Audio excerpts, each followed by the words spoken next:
oui, elles sont à l'honneur toute cette semaine et surtout dans notre chapitre santé de ce jour. Aujourd'hui, nous allons parler avec le docteur Yves Blanchard-Envaux, répondre aussi à cette question. Quelle alimentation spécifique chez la femme? Ce sera en quelques minutes, bien sûr, à côté d'autres articulations que nous allons vous offrir pour ce numéro de Matin Bonheur. Nous sommes jeudi 8 et c'est le jeudi de la santé. Installez-vous confortablement devant votre poste téléviseur. On part avec la couleur du temps, c'est la météo. Et ensuite, vous aurez tout simplement Régis Kofi qui est déjà dans ce studio pour le premier point de l'actualité. Matin Bonheur, jeudi de la santé, c'est parti.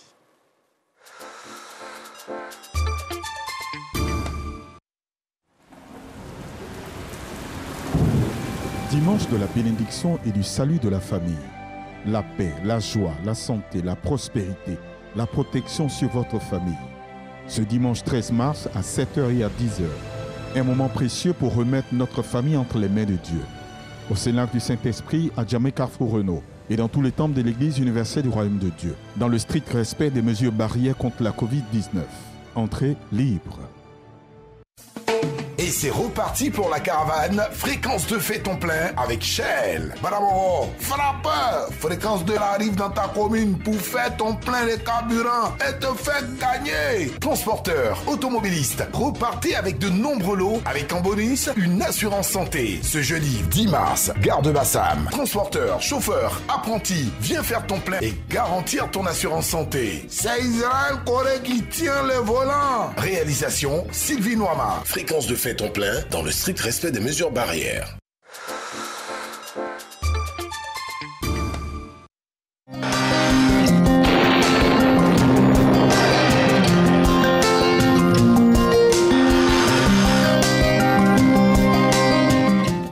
Bonjour mesdames et messieurs, bienvenue à notre météo du jour. On observera de la brume humide en début de matinée dans les régions du littoral et par la suite, le temps sera ensoleillé. Dans la bande centrale et au nord du pays, on observera une domination du soleil.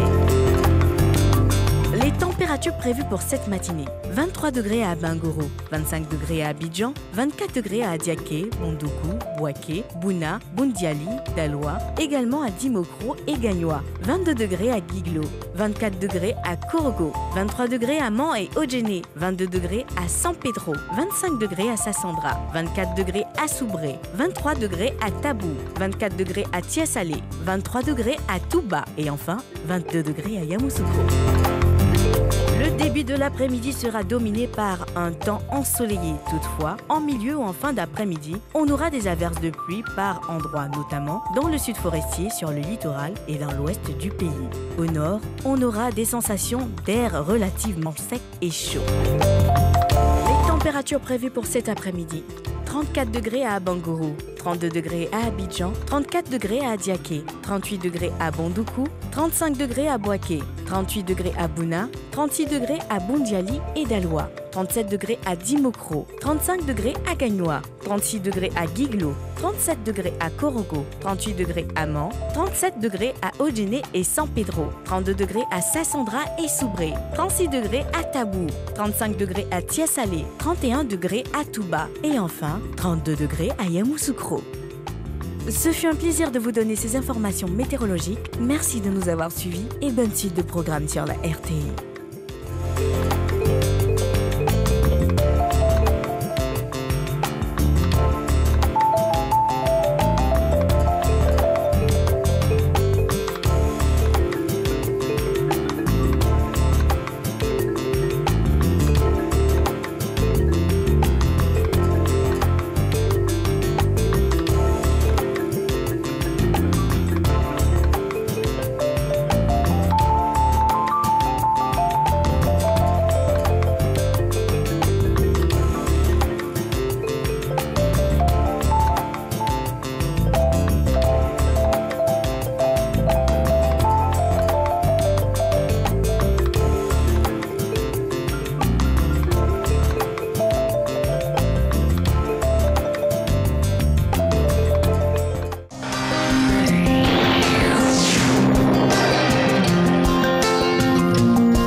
tous, merci d'être avec nous. On démarre tout de suite avec le Conseil des ministres qui s'est tenu hier à Abidjan Plateau, palais présidentiel. Plusieurs décisions ont été prises comme à l'accoutumée sur les éboulements d'immeubles à Treichville et à Cocody. Les chefs de zone des 2 communes du ministère de la Construction ont été suspendus, les propriétaires interpellés. Le gouvernement se félicite par ailleurs des conclusions du dialogue politique. On voit tout cela avec Jérôme Kofiaboula.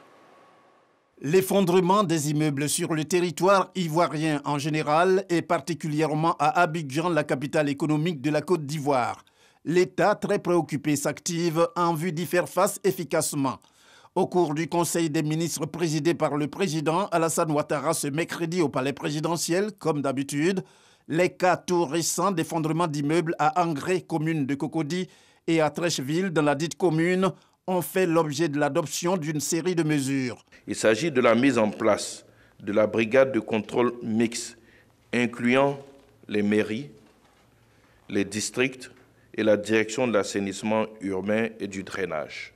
Il s'agit également de l'opérationnalisation du certificat de conformité qui lui-même est assujetti à l'attestation de bonne exécution délivrée par un ingénieur conseiller. Il s'agit de la prise de sanctions administratives contre les responsables administratifs ayant laissé poursuivre des travaux de construction non régularisés. À ce titre, les chefs de zone de ces 2 communes ont été suspendus de leurs fonctions et pour l'heure, les 2 propriétaires de ces 2 immeubles ont été interpellés. Le Conseil des ministres a aussi évoqué la problématique de la hausse des prix qui a nécessité le déblocage de 55 milliards de francs CFA sur la période de janvier à fin mars 2022 comme mesure à exécution immédiate face à la vie chère. En outre, une ordonnance portant réglementation des prix des biens de consommation a été prise. Le Conseil a autorisé le subventionnement partiel du prix des produits pétroliers tels que le gasoil pour éviter l'impact sur le coût de la vie et cela a demandé un effort de 55 milliards de francs CFA de janvier à mars 2022. Au titre de ces mesures, il faut noter donc le plafonnement sur une période de 3 mois des prix de l'huile de palme raffinée, du sucre, du lait, du riz, de la tomate concentrée, de la viande de bœuf et des pâtes alimentaires. Il s'agit, toujours au titre de ces mesures, de l'élargissement de la liste des produits de grande consommation et services dont les prix sont réglementés. Le régime juridique de la communication audiovisuelle, le Conseil des ministres en sa présente session en a également parlé. Au titre du ministère de la Communication, des médias et de la francophonie, le Conseil a adopté 2 projets de loi. Un projet de loi modifiant la loi du 27 décembre portant régime juridique de la presse, c'est la loi du 27 décembre 2017, et un projet de loi portant modification de la loi du 27 décembre 2017 portant régime juridique de la communication audiovisuelle. Ces projets de loi modificatifs visent à prendre en compte et à assurer une régulation plus efficiente des mécanismes nouveaux et croissants des communications publiques, dont le développement nécessite une adaptation constante du cadre légal existant. Il s'agit ici notamment des activités de communication audiovisuelle et de production d'informations numériques diffusées par Internet et autres canaux multimédia qui sont insuffisamment prises en compte par la législation et de ce fait échappent au contrôle des différentes autorités de régulation du secteur de l'information et de la communication, notamment l'ANP et la ACA. Le prochain Conseil des ministres va se tenir dans quelques semaines. Il est précisément prévu au 30 mars 2022. La cérémonie d'hommage dédicace à Ahmed Bakayoko Ambak, une vie au service de la nation, organisée mardi en l'honneur de l'ancien Premier ministre Ahmed Bakayoko, a vu la présence de nombreuses personnalités, dont la première dame de Côte d'Ivoire, Dominique Ouattara, et le Premier ministre Patrick Hachi. Cette biographie est un condensé de 304 pages. Elle s'ouvre sur une préface rédigée par Manuel Valls, son ami et homologue ancien Premier ministre français. Une postface d'Isaac de Bancolé, acteur cinéaste américain d'origine ivoirienne, un ami du Golden Boy. Selon l'auteur, Dr Jean-Jacques Konadji, l'ancien directeur de cabinet d'Ambak a indiqué qu'il s'agissait de présenter Ahmed Bakayoko dans toute sa dimension, car en le côtoyant, j'ai découvert un homme dont le comportement et la vivacité de l'esprit sont à des années-lumière de l'image qu'une certaine opinion publique lui a lâchement infligé des années, a-t-il déclaré. Voilà, c'est tout pour ce 6h30. L'actualité revient à 7h. Merci beaucoup à Régis Kofi, bien sûr, pour toutes ces actualités-là. On revient donc à 7h, c'est dans moins de 30 minutes. Hein? Justement, moins de 30 minutes. Juste le temps de prendre un petit café et puis de... Hein? Voilà, un petit café noir, bien serré. Bien serré. Ouais. Pourquoi bien serré? Parce qu'en fait, oui. on n'a pas eu le sommeil long. Donc, ah, OK. Voilà. Il n'a jamais le sommeil long, mais il est toujours à son poste. Non, mais hier, c'était encore plus court. Avec la victoire du Real, c'était encore plus court. Et oui, on a entendu Benzema par-ci, par-là et tout. Mais enfin, bref, félicitations. Allez, merci à Régis Kofi qu'on va retrouver, bien sûr. Ce sera dans quelques instants pour un autre point de l'actualité dans Matin Bonheur. Pour la suite, les amis, c'est bien sûr le sommaire que nous allons vous offrir. Qu'est-ce que nous allons avoir aujourd'hui dans cette émission? Ce jusqu'à 8h, 3, 2, 1, top. C'est parti avec la réalisation. On aura les infos jour J. Bien sûr, on parlera du Massa et aussi d'autres informations à vous donner dans ce sommaire. Et il y aura bien sûr combien ça coûte. Il faut le savoir hein, pour être plus à l'aise sur nos marchés. Voilà combien ça coûte les différents coûts des denrées alimentaires. Elle est déjà dans ce studio et même depuis 4h30, elle est à la télé. Méliane Kunis sera avec nous pour vrai ou faux. On aura plusieurs informations à vous donner. Du fitness, bien sûr, du sport. Il en faut tous les jours pour vous permettre d'être vraiment en forme et en forme. Et aussi, on aura bien sûr la revue de presse. L'intégrale aujourd'hui avec Renaud qui reçoit M. Lee Aimé de Radio Yopougon. Sans oublier que, bien sûr, dans notre chapelet d'informations, on aura l'invité du jour, le docteur Yves Blanchard-Envaux. Avec lui, on va parler de l'alimentation spécifique chez la femme. Et oui, la femme est à l'honneur toute cette semaine. Et c'est bien d'en parler. Et Info Express pour terminer tout simplement en beauté cette émission. Sans plus tarder, on part maintenant avec les infos jour J.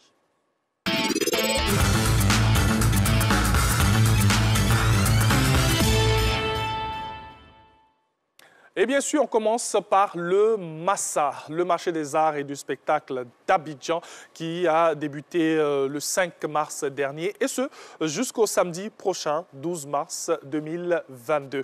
Pour les infos jour J, au Massa aujourd'hui, vous avez l'art du cirque et de la marionnette à partir de 15h et ce jusqu'à 16h au Palais de la Culture. On a la danse à 14h30 à l'Institut français et au Palais de la Culture. On a de la musique à 19h et ce jusqu'à 22h au Palais de la Culture et au Yelams. On a aussi du théâtre à 14h à l'Institut français et au Palais de la Culture. Et nous avons du slam à 19h à l'Institut Goethe et au Palais de la Culture. Nous avons aussi de la zone street art au Palais de la Culture, la zone street art, bien sûr. Ce sont des prestations de tous ces artistes-là que nous avons, bien sûr.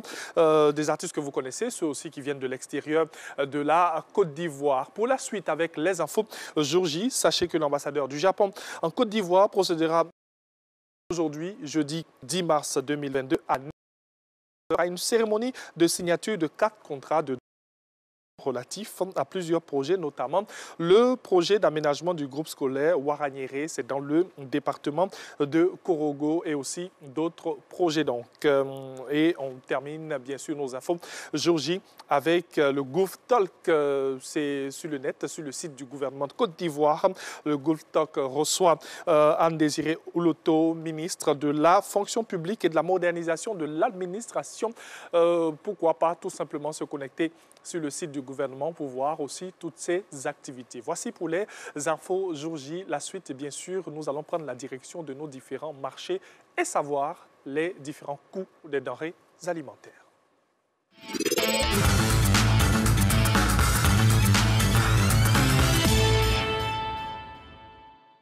Et aujourd'hui, c'est de la poissonnerie que nous vous offrons pour combien ça coûte. On aura une deuxième proposition tout à l'heure, donc avec l'aide de la réalisation. On part avec d'abord des poissons soso à 2500 francs. Aussi du chinchard à 2000 francs CFA, c'est au kilogramme, voilà.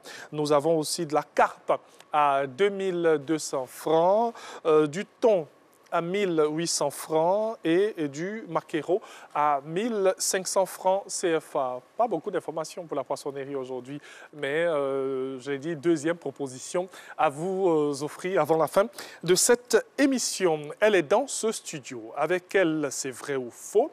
On va décortiquer tout ce qui se passe, bien sûr, sur Internet. Il y a tellement de fake news et surtout dans cette période de Covid et aussi de guerre en Ukraine, il y a tellement de choses qui se disent. Elle, vraiment l'experte en la matière, de nous dire ce qui est vrai ou ce qui est faux. Elle est dans ce studio. Elle fait son entrée. Méliane Cuny, voilà, dans ce jaune et ce pagne. Merci. Méliane Cuny va s'installer. Voilà. Et juste après le jingle, on aura l'occasion de décortiquer nos actualités. Tout à fait. C'est parti.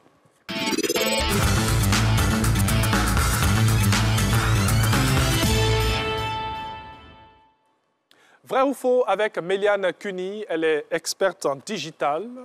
Oui, bonjour Angeval. Et elle fait partie de ces rares femmes qui sont dans ce domaine. Mais ce qu'il faut savoir, c'est que lorsqu'elles sont dans ce domaine, elles sont puissantes. Permettez-moi le mot. Oui. Oui, les femmes ont le pouvoir. Ouais. C'est vrai qu'on a célébré le 8 mars il y a quelque temps. Oui. Mais c'est l'occasion de saluer toutes ces femmes qui sont dans le domaine de la technologie Oui. et toutes celles-là qui sont sur le Space 225 en ce moment sur Twitter. Voilà.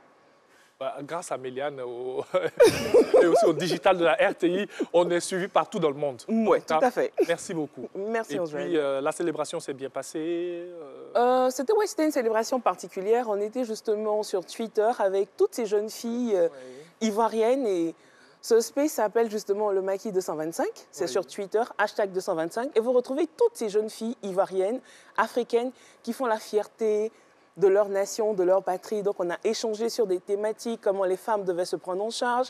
On a eu des parcours inspirants, on a partagé des livres. Et c'était notre manière à nous de célébrer justement ce 8 mars. OK. Nous, on n'est pas là-bas. Mais je pense qu'on va recevoir Angèle bientôt sur Twitter dans le Maquis 225. Ça sera important. Moi, j'aime qu'on m'invite, donc je vais venir forcément. On va t'inviter.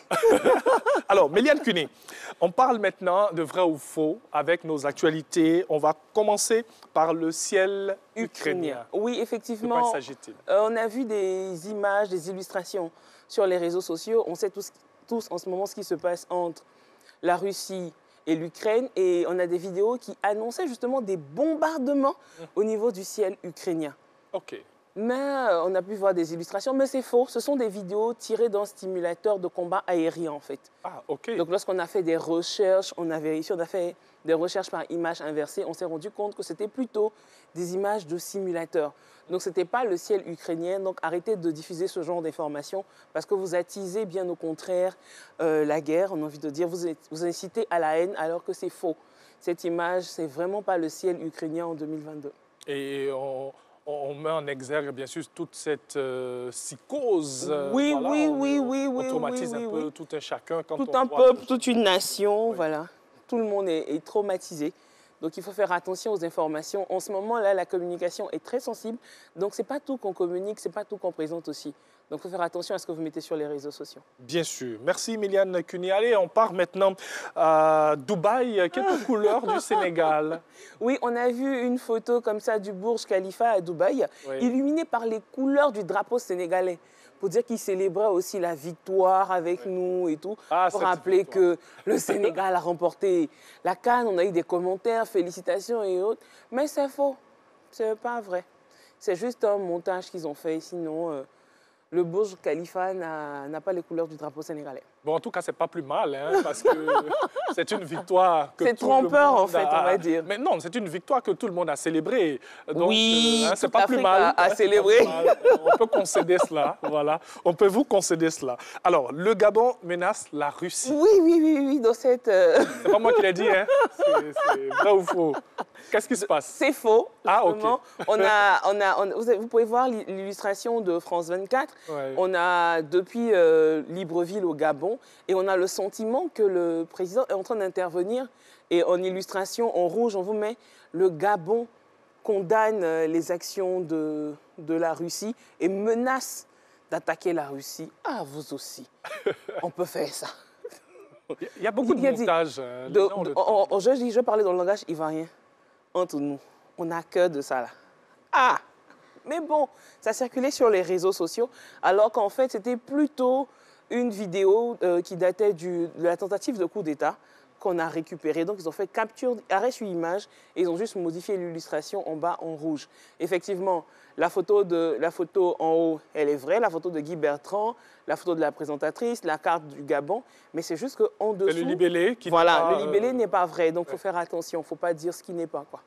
Merci beaucoup. On poursuit avec les États-Unis qui soutiennent le Mali.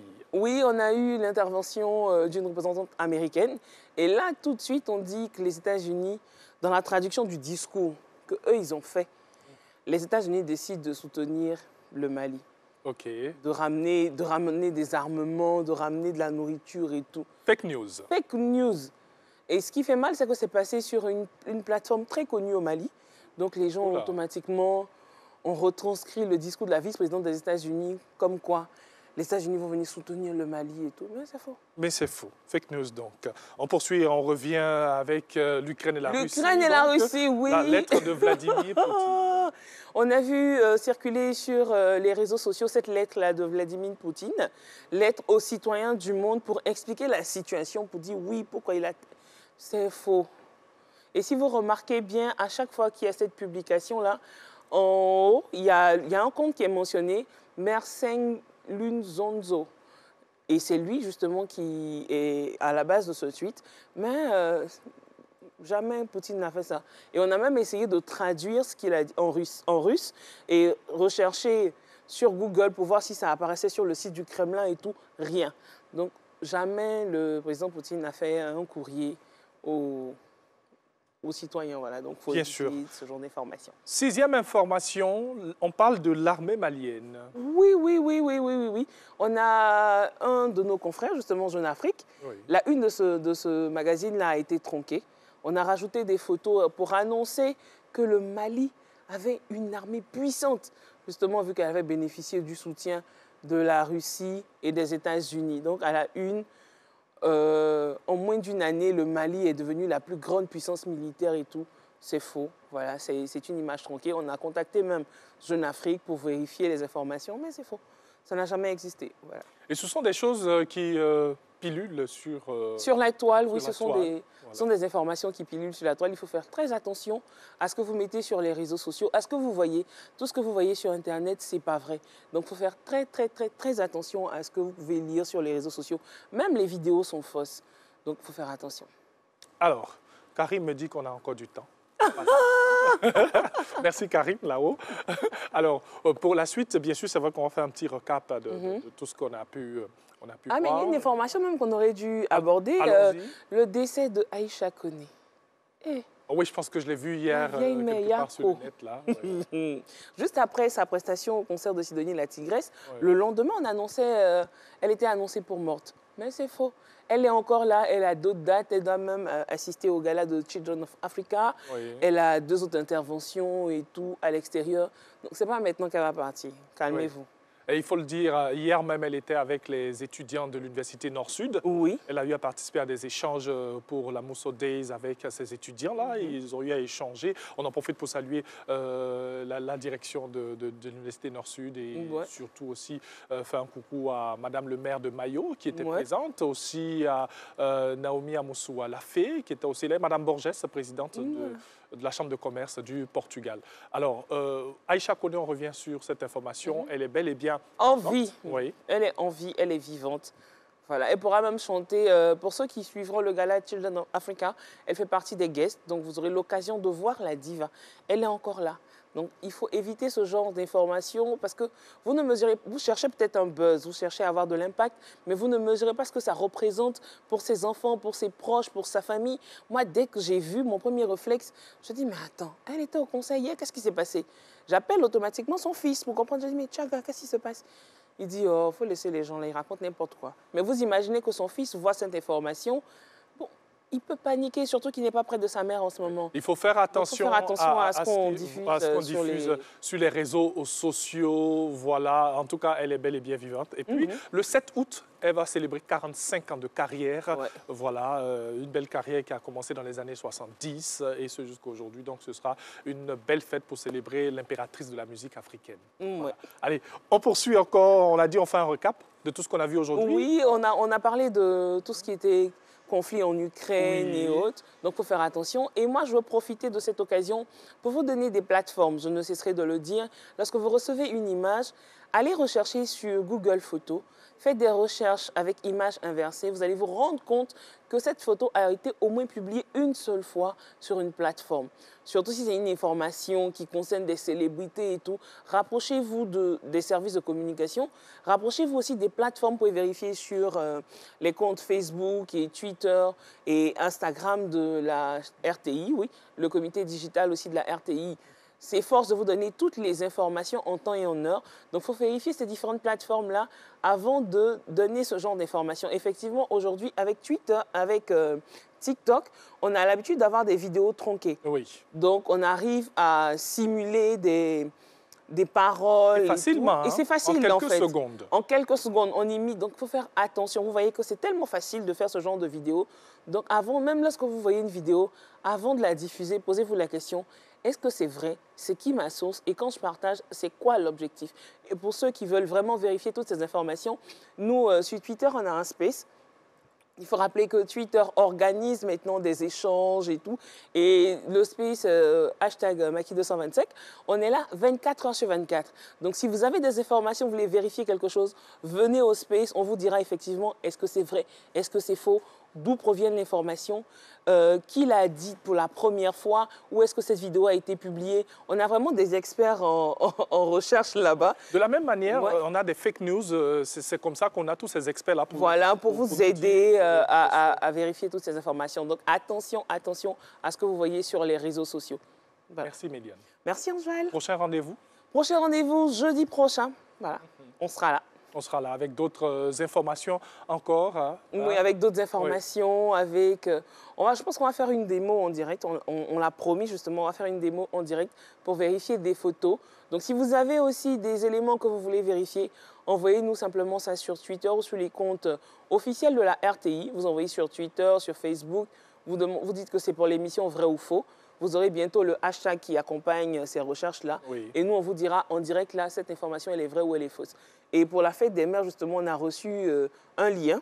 C'est l'occasion aussi d'attirer l'attention. Lorsque vous recevez des liens de publicité où on dit renseignez, donnez vos informations, partagez à votre répertoire afin de bénéficier d'une... je crois que c'était une cafetière qu'on devait bénéficier à l'occasion de la célébration de la journée des droits de la femme, mais c'est faux. Donc, vous regardez dans la barre de recherche, vérifiez toujours dans la barre de recherche, est-ce que vous avez le nom intégral de la structure qui vous propose ce lien-là avant de cliquer là-dessus. Sinon, vous allez donner des informations, ils vont faire ce qu'on appelle du phishing avec vous et toutes vos informations vont partir comme ça. Merci beaucoup. Merci. Ah oui, on nous a donné toutes les informations, bien sûr. Alors, Méliane, je t'invite à... Si, je récupère mon café tout à l'heure, mais tu sais, Ange, je t'ai toujours dit, moi, je suis plutôt... riz couché, voilà. Donc, normalement, il y a un Kedjenou de pondeuse qui m'attend. Je vais faire le riz couché de ça tout à l'heure pour vous. Riz couché. Merci. Tu veux lutter ça avec moi? Bon, c'est vrai que tu es sauce graine. Oui, sauce graine avec un peu de djumblé, plo, crabe. Merci beaucoup. Alors, du sport maintenant. On ne parlera pas de riz couché, on ne parlera pas de café et tout. On va faire le sport, on va bouger un peu avec, bien sûr, le fitness. Merci à Méliane et on se retrouve dans quelques instants pour la suite de cette émission.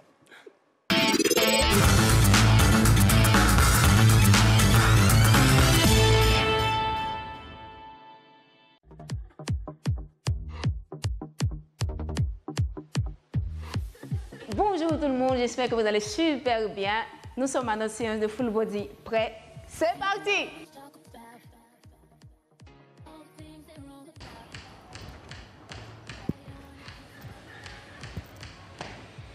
Deux, trois, on va en squat.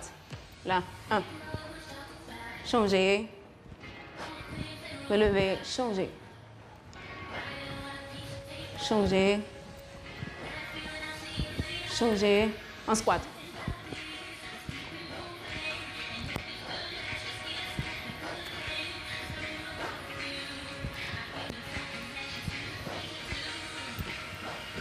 Relâchez là.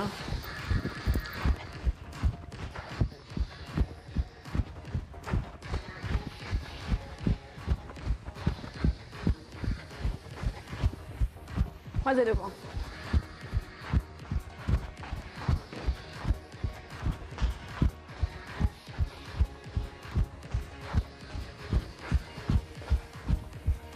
Alors on pèse.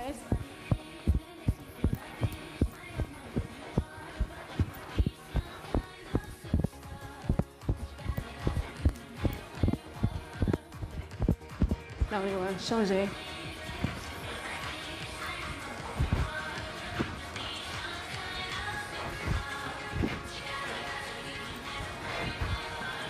On va en squat. Changer.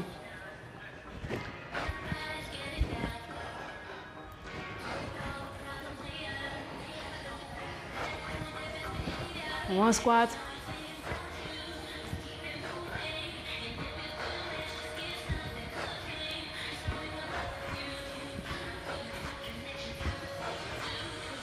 Là on saute.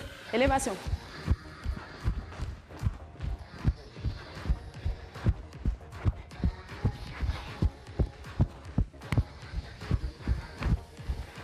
Avec devant.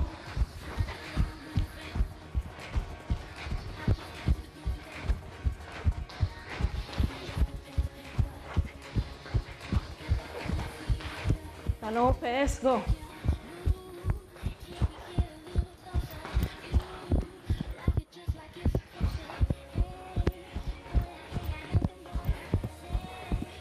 Relâchez. 1.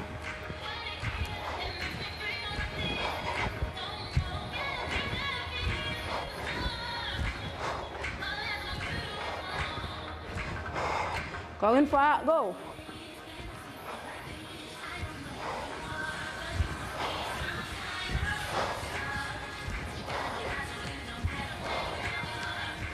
Croisez devant, là, 1.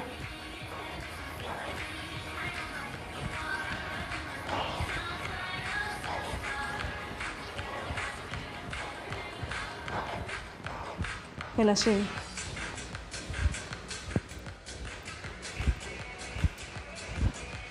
Tirez, baissez. Reprenez là.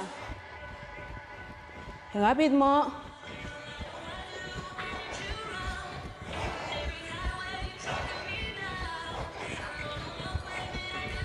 Tirez poitrine. Go. Ça baisse légèrement. Et progressivement. Go.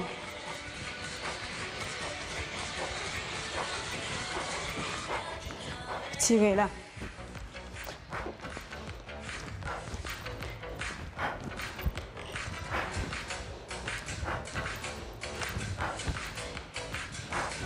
Relâchez. Tournez au niveau des épaules. Rotation des épaules. Changez de sens. Mais au niveau de la taille, tirez sur le tronc. On revient. Changez.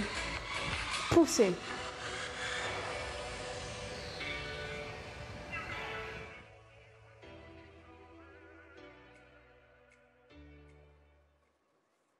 Eh bien, voilà du full body. On fait bouger tout le corps avec ces exercices.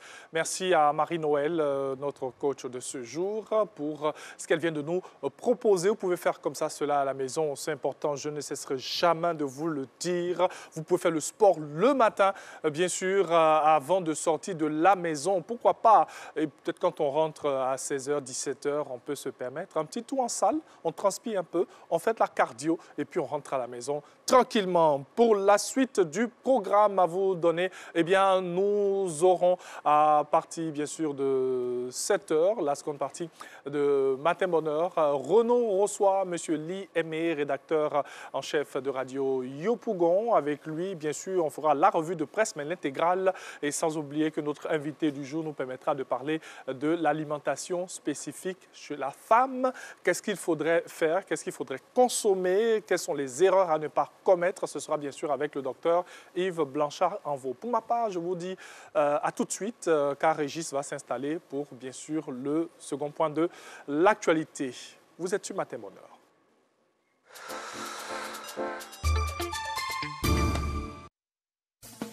Et c'est reparti pour la caravane Fréquence 2 fait ton plein avec Shell. Badaboro, frappeur. Fréquence 2 arrive dans ta commune pour faire ton plein de carburant et te faire gagner. Transporteur, automobiliste, repartez avec de nombreux lots avec en bonus une assurance santé. Ce jeudi 10 mars, gare de Bassam. Transporteur, chauffeur, apprenti, viens faire ton plein et garantir ton assurance santé. C'est Israël Corée qui tient le volant. Réalisation Sylvie Noama. Fréquence 2 fait ton plein dans le strict respect des mesures barrières.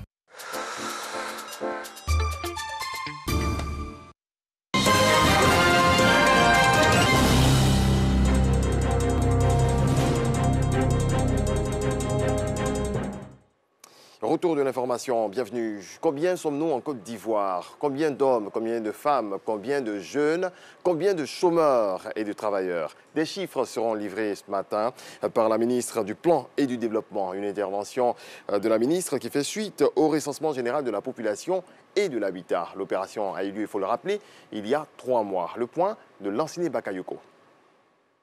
Le recensement général de la population et de l'habitat RGPH à l'heure du bilan. Cette opération, qui s'est déroulée du 8 novembre au 14 décembre 2021, a comporté 2 périodes d'extension, notamment pour faire droit aux besoins de rattrapage exprimés par les populations, du 28 novembre au 7 décembre et du 8 au 14 décembre 2021. Même si l'expertise nationale a été privilégiée, le processus a bénéficié de l'assistance technique permanente du Fonds des Nations Unies pour la population et du soutien financier de la Banque mondiale ainsi que de la Banque africaine de développement. Les données transmises directement du terrain par les agents recenseurs au serveur central sécurisé ont déjà été soumises à la phase d'appurement. Et la publication des chiffres provisoires issus de cette collecte sur le nombre de la population est prévue ce jeudi 10 mars 2022. Mais une opération d'évaluation de la couverture de la qualité des données du dénombrement devrait être réalisée via l'enquête post-censitaire sur un échantillon prélevé à travers l'ensemble des zones du recensement. Les premiers résultats définitifs seront publiés en principe courant avril 2022. Face à la flambée des prix, le gouvernement a pris des mesures, notamment le plafonnement des prix de certaines denrées alimentaires et la subvention partielle des produits pétroliers. Afin de canaliser le marché, les acteurs de la chaîne de commercialisation des produits vivriers, également préoccupés par les augmentations anarchiques, ont appelé ce lundi à Abidjan les commerçants au respect des prix. On reste avec Lansine Bakayoko. Plafonnement des prix des denrées alimentaires, subvention partielle des produits pétroliers et renforcement du rôle de l'Office de commercialisation des produits vivriers sont les principales mesures prises par le gouvernement pour canaliser le marché. Des mesures bien accueillies par les commerçantes du vivrier. Si les mesures immédiates annoncées par le gouvernement sont exécutées à temps, les productions en souffrance seront sauvées et acheminer conséquemment sur les marchés pour le bien des populations. Les contraintes climatiques et les problématiques liées aux zones d'accès ne sont pas les seules difficultés pour la chaîne du vivrier. Également, parmi les facteurs de perturbation du marché, Les barrages routiers illégaux conjugués au laxisme des contrôleurs de prix. Le contrôle des prix sur les marchés doit être accentué par les agents du ministère du Commerce pour mettre fin à la surenchère et à la spéculation qui contribuent à la flambée des prix. Selon les analystes, les prix des denrées alimentaires enregistrent une hausse vertigineuse sur les marchés mondiaux à cause du faible niveau de production et des problèmes logistiques dans les ports en relation avec la Covid-19. Encore un blocage dans le processus électoral à la présidence de la Fédération ivoirienne de football, FIF. Selon la FIFA, l'instance suprême du ballon rond, les membres actifs doivent se réunir à nouveau en Assemblée générale pour revoir la question de parrainage. Patrick Dadier de RTI Sport. L'on croyait que l'orage était passé lorsque les 25 et 26 février dernier, les membres actifs du football ivoirien approuvèrent les comptes et donnèrent le quitus à l'ancien comité directeur de la FIFA.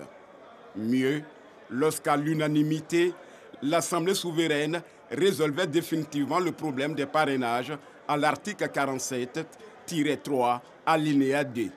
Entre autres, la suppression du double parrainage et chaque candidat déclaré devrait présenter 8 parrainages. En effet, convoqué par le CONOFIF ce mardi 8 mars 2022, la CAF et l'instance suprême du football mondial ont remis en cause certaines conclusions de ces assises, notamment le problème de parrainage. Dans le courrier envoyé, les deux institutions indiquent clairement qu'il faut 4 parrainages à un candidat. Par conséquent, elle demande qu'une assemblée générale extraordinaire soit convoquée dans les prochains jours afin d'entériner cette décision avant d'aller aux élections. Cette injonction de la FIFA a soulevé chez les membres actifs de vives réactions, parfois acerbes. Certains ont même appelé l'implication du chef de l'État afin de mettre un terme à la crise qui n'a que trop duré. Une chose est sûre, l'élection du président de la Fédération ivoirienne de football, prévue le 23 mars 2022, a été reportée. Du football, cette fois sur le terrain, 8e de finale, retour de la Ligue européenne des champions. Alors que le PSG pensait avoir fait le plus dur face au Real Madrid, c'était sans compter sur un très grand Karim Benzema qui a offert la victoire et la qualification à la Casablanca. 3-1, score final. Hier, les buts de Mbappé à l'aller et au retour n'ont pas suffi. Le Real a tout simplement été héroïque. Merci à toutes et à tous de nous avoir suivis. C'est la fin de ce point de l'actualité. Et aussi, il est tout simplement heureux lorsqu'il entend ce genre de résultats. Régis Kofi, ça peut aller. Ça va, ça va. Je suis sûr que Régis attendait impatiemment le second flash parce qu'il devait donner cette information-là. Et oui. Oui. OK. À croire que tu es un divin. Ah ben oui. Et on sait qui tu es maintenant. Merci beaucoup à Régis Kofi qu'on retrouve tout à l'heure, bien sûr, pour un autre point de l'actualité. Vous êtes sur RTI 1, vous suivez Matin Bonheur, deuxième partie de cette émission que nous allons poursuivre. Ce sera juste après cette petite pause. À tout de suite.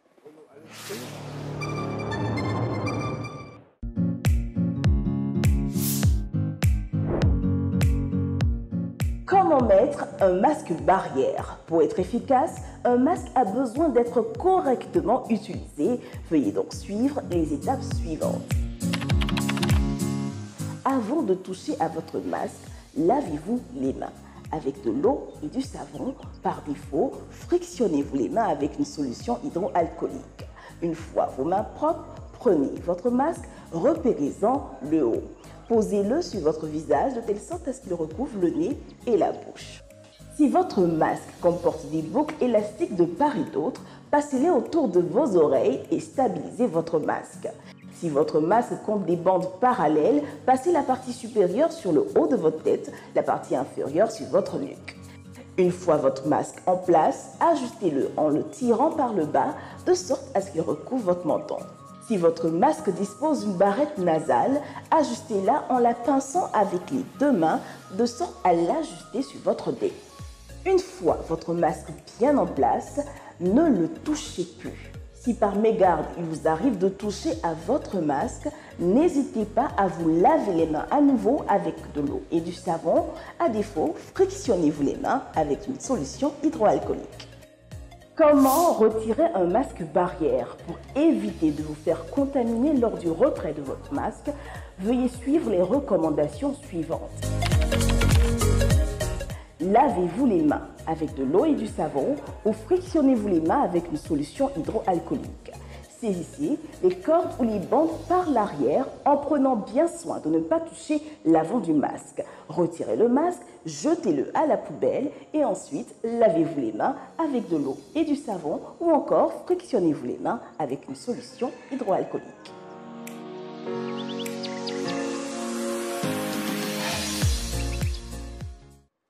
Pour la suite de cette émission, j'ai envie de faire une devinette.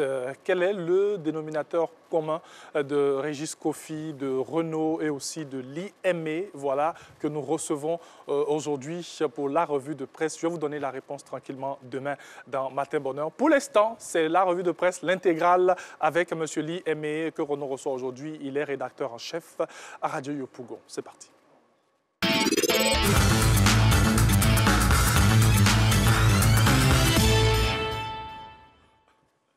Voilà, bonjour à tous et merci de nous retrouver pour l'intégrale de la revue de presse l'IME. Bonjour. Bonjour Renaud. Merci d'être en notre compagnie. Hier, il y a eu un conseil des ministres et au cours de cette rencontre gouvernementale, d'importantes décisions ont été arrêtées relativement à l'actualité récente.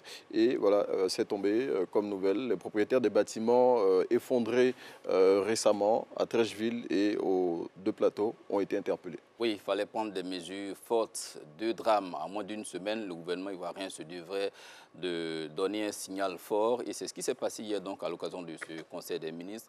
À l'issue duquel donc, le porte-parole du gouvernement a annoncé des mesures fortes, notamment des poursuites à l'encontre des personnes donc, impliquées dans la construction de ces différents immeubles, mais aussi surtout essayer d'être un peu plus ferme dans la chaîne de tout ce qui est administratif. Notamment, vous savez que dans la commune de Cocody et Trècheville également, des poursuites sont en vue. On ne parlera pas de poursuites tout de suite, mais les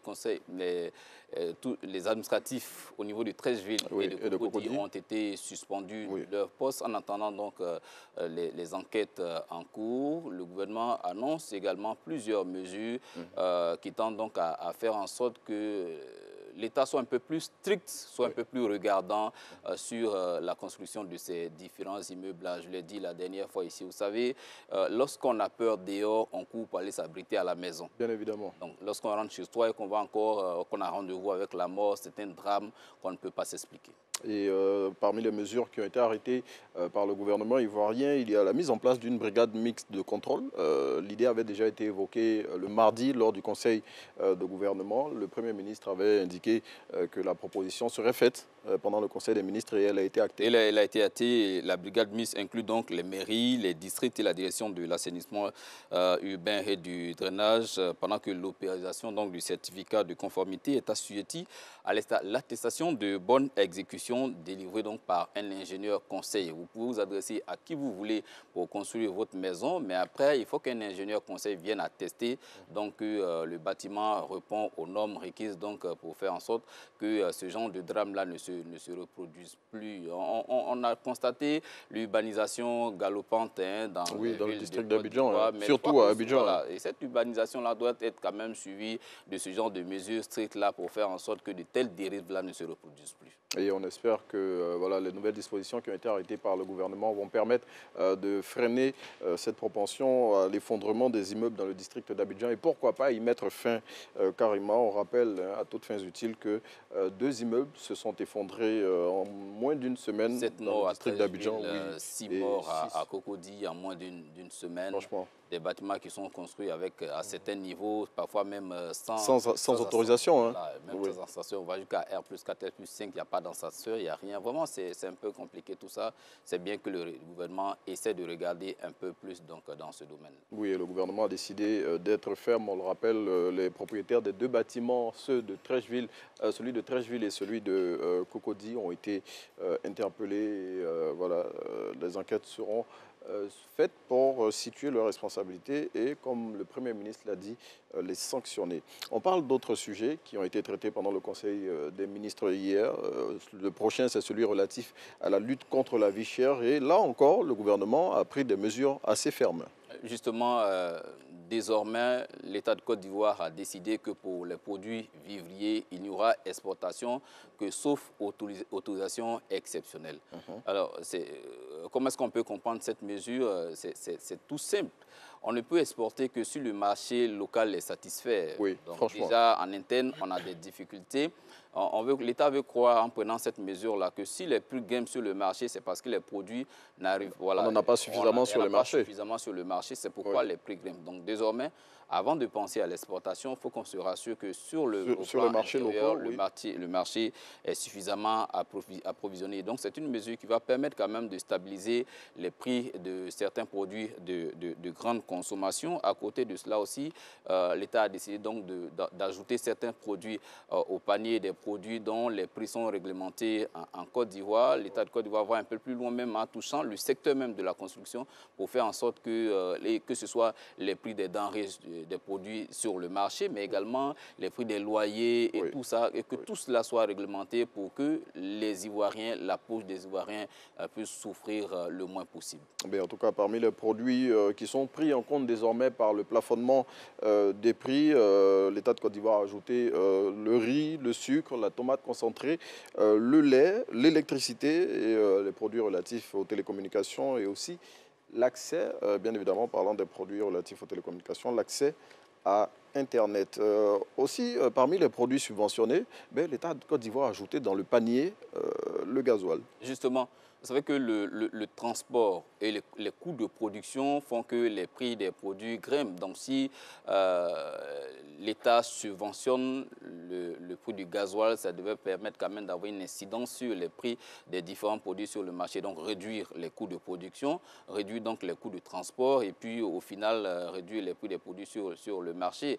La mesure a été prise donc de janvier à mars 2022. Le coût du gasoil subventionné donc par le gouvernement ivoirien pour un coût de plus de 55 milliards de francs CFA. C'est une cagnotte importante que l'État met donc dans cette subvention-là. Mais pour dire aussi que le gouvernement n'est pas indifférent quand même aux souffrances des populations. Voilà, face aux difficultés, aux souffrances des populations. Gérer, c'est pas toujours aisé donc de trouver des solutions à ce genre de choses-là. Ici, le gouvernement essaie donc de mettre la main à la pâte en mettant 55 milliards de francs CFA dans la cagnotte pour subventionner les coûts du gasoil, permettre donc de réduire pour les coûts de production, les coûts de transport et au final réduire les coûts des produits sur le marché. Mais quand on sait par exemple que les produits pétroliers, l'ajustement des prix se fait au niveau international et tous les mois, la direction des hydrocarbures révèle les prix à la pompe du gasoal et de l'essence. Et récemment, il y avait une petite hausse. Oui, donc cette subvention va permettre de... Là qu'on parle de subvention, c'est pour faire en sorte que les prix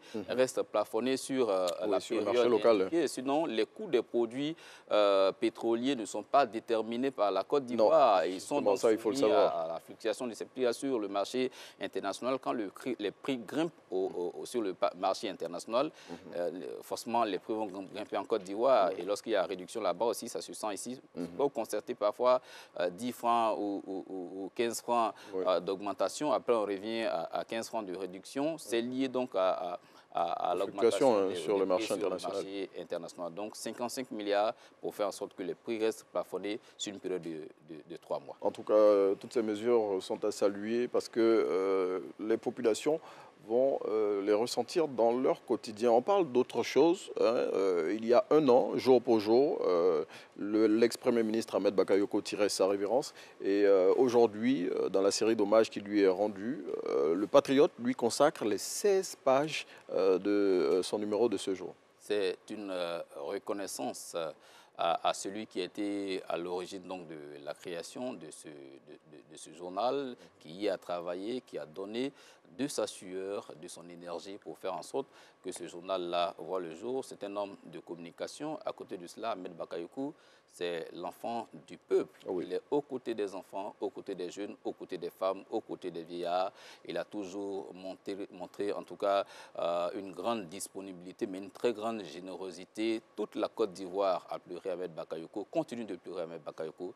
Un an encore après son départ, on va dire qu'il est parti trop tôt pour dire que les bonnes âmes, en tout cas, sont comme des étoiles filantes. Ahmed Bakayoko, c'est une étoile dans l'histoire de la Côte d'Ivoire. En tout cas, étoile dans l'histoire de la Côte d'Ivoire, Ahmed Bakayoko aura été le serviteur dévoué de l'État, l'homme du peuple, comme vous l'avez dit, le maire d'Abobo aussi.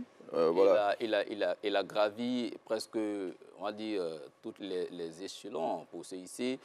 Comme le Premier ministre de la Côte d'Ivoire, il a occupé plusieurs postes ministériels d'abord, que ce soit dans l'opposition, où il a représenté son parti au gouvernement, jusqu'à accéder donc au poste de Premier ministre. Ahmed Bakayoko a été vice-président du RHDP. C'est un modèle de réussite, partir de rien et se hisser au sommet. C'est un modèle pour la jeunesse ivoirienne et c'est avec beaucoup de peine qu'on l'a vu partir, mais en même temps avec ce sentiment de satisfaction de savoir que quelqu'un s'est battu, quelqu'un n'aura pas vécu inutilement. Il a été d'un apport appréciable dans la construction d'une Côte d'Ivoire nouvelle. En tout cas, l'homme généreux, le modèle de réussite, l'homme fidèle en amitié, bref, toutes ces qualités de l'illustre disparu qui sont passées en revue aujourd'hui dans Le Patriote de ce jeudi 10 mars 2022, qui lui consacre ses 16 pages comme pour marquer sa reconnaissance à celui qui aura fondé, comme l'a dit l'IME, ce journal et qui aura consacré toute son énergie financière, morale et tout ce que vous pouvez imaginer. En tout cas, paix à l'âme de l'illustre disparu. Et pour être complet sur le sujet, il faut savoir qu'une cérémonie d'hommage lui sera rendue aujourd'hui à la mosquée de la Riviera Golf. Et cette cérémonie va démarrer à 14 h pour s'achever vers la fin de la journée. Pour toutes les personnes qui souhaiteraient y prendre part, eh bien, c'est ouvert. On parle d'autre chose, et là, on met le pied dans la politique. On parle du RHDP. Le RHDP qui a tenu sa première réunion au niveau de son directoire et les conclusions ont été révélées hier. Oui, c'est une réunion de prise de contact. Vous savez qu'il n'y a pas longtemps que le parti a été restructuré avec le ministre Gilbert Kafana Koné comme le président du directoire. Désormais, la mise en place d'un secrétariat exécutif confié à Adama Bictogo. Il fallait donc rencontrer le secrétariat exécutif pour mettre en mission cet organe du parti. Vous savez que le président de la République lui-même est le président du parti. RHDP a mis aussi en mission le président du directoire du RHDP à faire en sorte que les structures décentralisées soient le plus rapidement possible restructurées pour faire en sorte que toutes les instances du parti soient en place et que sur le terrain, les militants soient mis en ordre de bataille. Les échéances électorales arrivent. Il faut maintenant donc être en ordre de bataille pour faire en sorte que sur le terrain, les militants puissent ratisser l'âge et faire en sorte que pour les échéances électorales qui arrivent, notamment en 2023, avec les municipales, et puis 2025, les futures élections présidentielles, c'est maintenant que tout cela se prépare. Donc, le président du directoire qui a rencontré donc, le secrétariat exécutif pour expliquer au secrétariat la feuille de route, les attentes du président du parti, mais également les actions urgentes à mener pour faire en sorte que le parti, dans sa nouvelle monture, soit le plus rapidement possible mis en ordre de bataille. Mais en tout cas, ils l'ont dit, plus rien ne sera comme avant au sein du RHDP avec le nouvel organigramme qui a été mis en place et les restructurations en cours dans le parti, bien évidemment.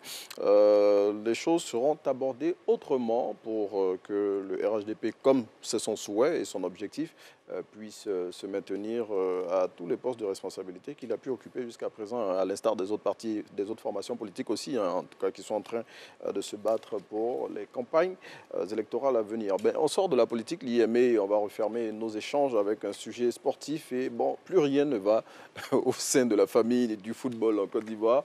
L'élection du président de la Fédération ivoirienne de football qui était prévue pour bientôt, hein, dans ce mois de mars, eh bien, tout a été remis en cause par un courrier qu'a envoyé au comité de normalisation de la FIFA et la CAF. Et vraiment, aujourd'hui, plus personne n'est content au sein des institutions footballistiques ivoiriennes. On a été habitué à la discorde quand il s'agit de politique, mais aujourd'hui, en Côte d'Ivoire... le football est en train de prendre le pas sur la politique. Plus que la politique. Voilà, alors que les choses semblaient en marche pour l'élection du nouveau président de la Fédération ivoirienne de football, lundi, le CONA a réuni les différents présidents de clubs pour leur annoncer que la Fédération mondiale, donc la FIFA, a décidé de la suspension donc, du processus électoral en cours et pour cause, certaines préoccupations de la FIFA n'auraient pas été prises en compte par l'Assemblée. Concernant notamment le parrainage. Justement, concernant le parrainage, moi personnellement, j'ai trouvé cela un peu curieux. Il ne faut pas se le cacher, Mariam Dao Gabala est mise en mission par la FIFA. On ne peut pas travailler sur les tests pendant plusieurs mois, aller en Assemblée générale sans avoir montré ces tests-là à la FIFA qui vous met en mission. Donc je trouve ça un peu curieux quand même, mais on n'est pas dans une situation normale. Le football ivoirien est sous normalisation, c'est la FIFA qui dirige le football ivoirien en ce moment. Et je pense qu'il aurait été cohérent qu'après avoir travaillé, que les résultats de ces travaux-là soient présentés d'abord à la FIFA avant de se retrouver en Assemblée générale afin d'espérer que cela soit entériné par les présidents du club qui sont les acteurs donc, du football local. Ce n'a pas été le cas. Donc on revient à la case de départ. La FIFA se saisit à nouveau de la question. Donc à partir de cet instant, le processus il est suspendu. Il n'y a pas de nouvelle date. Il a été suspendu. Voilà, il n'y a pas de nouvelle date, rien n'a été dit. En tout cas, on attend donc les nouvelles dispositions. Ça fait jaser quand même, les présidents du club ne sont pas contents et ils ont raison de ne pas être contents parce que cette affaire de normalisation, il y a longtemps que ça dure. Et lorsque les choses se passent comme ça, les gens ont tendance à croire que le CONOR veut s'éterniser à la tête du football ivoirien. Il faut qu'on passe à autre chose. Il faut que ces élections aient lieu le plus rapidement possible. N'oublions pas que dans quelques mois seulement, la Côte d'Ivoire organise la Coupe d'Afrique des Nations. Bon, on espère qu'on va sortir de cet imbroglio-là pour être dans les meilleures dispositions, avoir un nouveau président de la Fédération ivoirienne de football pour préparer sereinement l'organisation de la CAN 2023 qui, on le rappelle, va se dérouler en Côte d'Ivoire. Voilà, merci à tous de nous avoir suivis pour l'intégrale de la revue de presse aujourd'hui. Liamé, merci. Merci, Renaud. Et puis, vraiment, on est satisfait de toutes ces analyses qui nous ont permis de mieux éclairer nos téléspectateurs. Bonjour. Merci, monsieur le ministre, monsieur le journaliste. C'est prémonitoire. Prémonitoire, oui. Il a des costumes ministériels. Même si je préfère rester ici faire la revue de presse. Non, mais après la revue de presse, je veux dire, si tu es là-bas, c'est pas mauvais. Hein?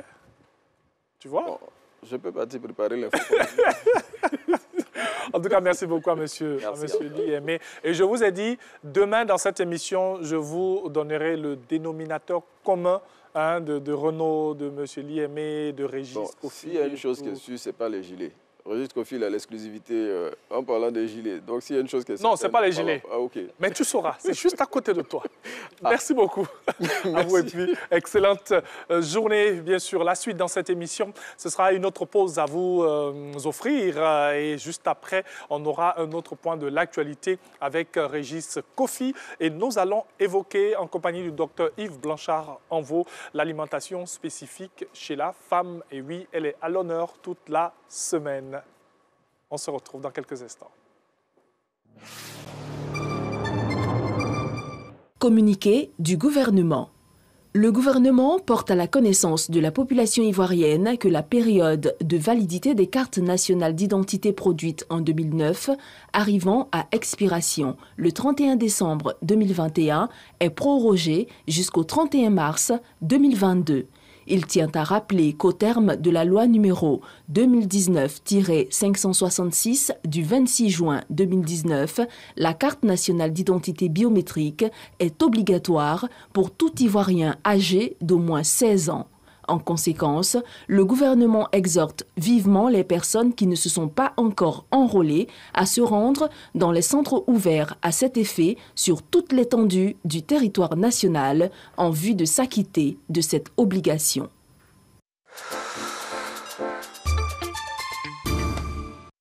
Sous le haut patronage de M. Kobelan Kwasi Adjoumani, ministre d'État, ministre de l'Agriculture et du Développement rural, sous le parrainage de M. Robert Begré-Mambé, ministre-gouverneur du district autonome d'Abidjan, sous la présidence d'honneur de M. Laurent Tchagba, ministre de l'Hydraulique, sous la présidence du Dr Sylvestre Emou, député maire de la commune de Port-Boué, la communauté villageoise d'Abouabou et la génération Tchagba organisent la cérémonie d'intronisation de son nouveau chef du village, Koutouan Brawa Claude Etienne, le samedi 12 mars 2022 à 9h dans le dit village. Peuple Achan, élu et cadre, population d'Abouabou, vous y êtes tous invités. Bonne fête à tous! Bonjour Paris, épisode 2. Sous le haut patronage de son Excellence Madame Kandia Kamisoko Kamara, ministre d'État, ministre des Affaires étrangères, de l'intégration africaine et de la diaspora. Sous le parrainage de son Excellence Monsieur Maurice Kouakou Bandaman, ambassadeur de Côte d'Ivoire en France et en principauté de Monaco. La RTI, en collaboration avec l'ambassade de Côte d'Ivoire en France et Boss Plus, présente Bonjour Paris ce samedi 19 mars à 19h à la Maison de la Mutualité, 24 rue Saint-Victor, 75 005 Paris, avec Agalawal, le magnifique, Ramatoulaye, Papitou, Priscilla Dégameuse, Willy Dombo, Go Michel, Digwe Cravate et bien d'autres. Bonjour Paris, épisode 2. Le rendez-vous de la gaieté, de la convivialité et l'humour dans sa diversité. Passe 35, 50 et 70 euros. Point de vente.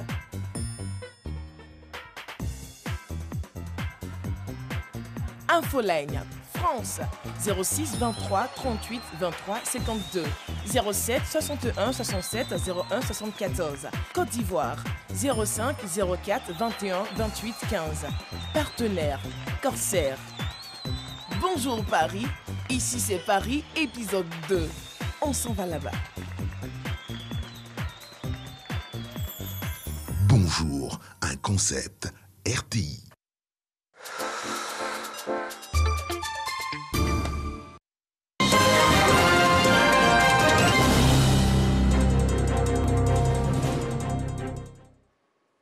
Madame, Monsieur, voici un autre panorama de l'actualité. Bienvenue.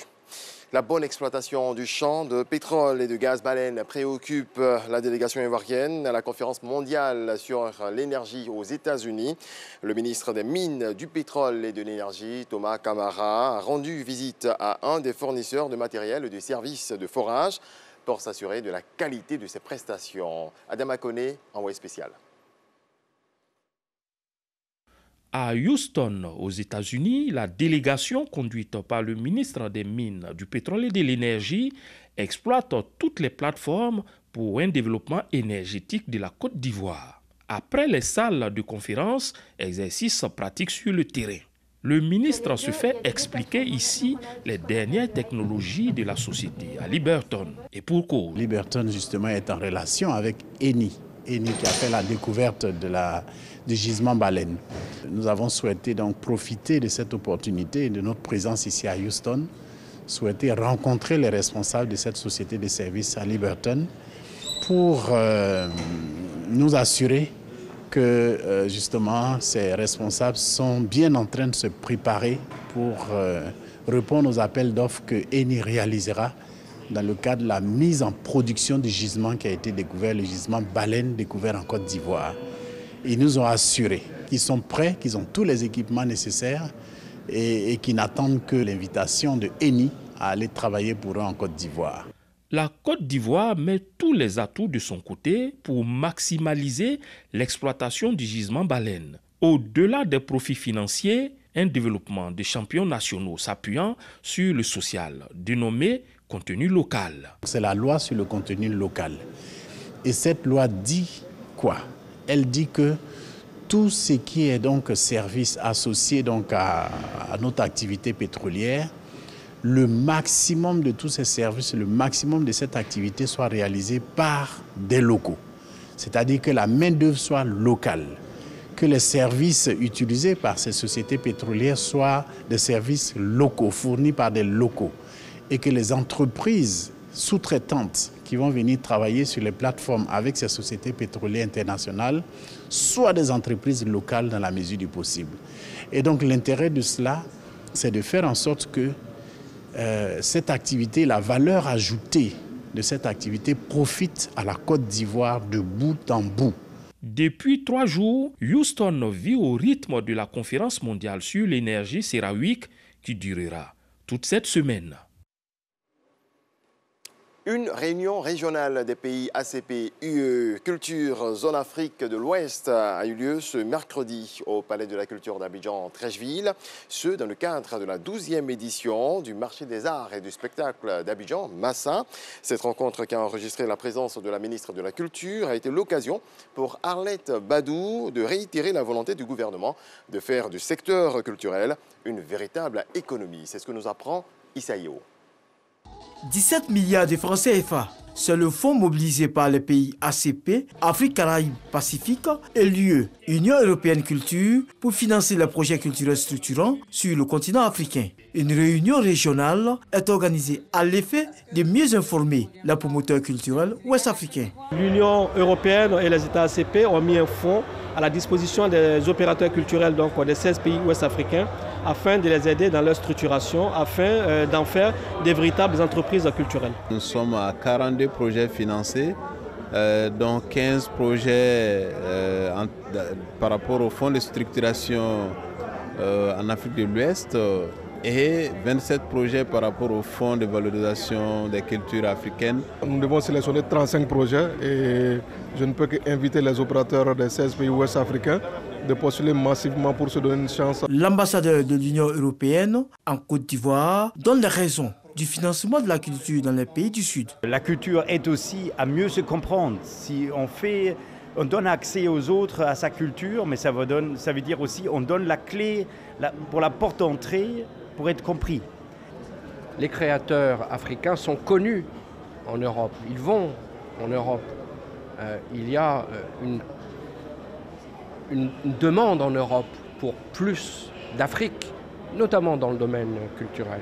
La ministre Arlette Badou Nguessan Kwame salue l'initiative de cette rencontre à Abidjan et réitère la volonté du gouvernement de faire de la culture un levier important de son développement. Le gouvernement ivoirien et le président de la République se sont saisis de la question de l'accompagnement efficace du secteur culturel, de l'industrie culturelle et créative pour en faire une véritable industrie à l'effet de pouvoir aider nos artistes, nos créateurs, nos producteurs, diffuseurs, tous ces acteurs-là du monde culturel, de pouvoir s'en sortir et de vivre convenablement de leur art. L'appel à projet de la 3e phase prend fin le 17 mars prochain.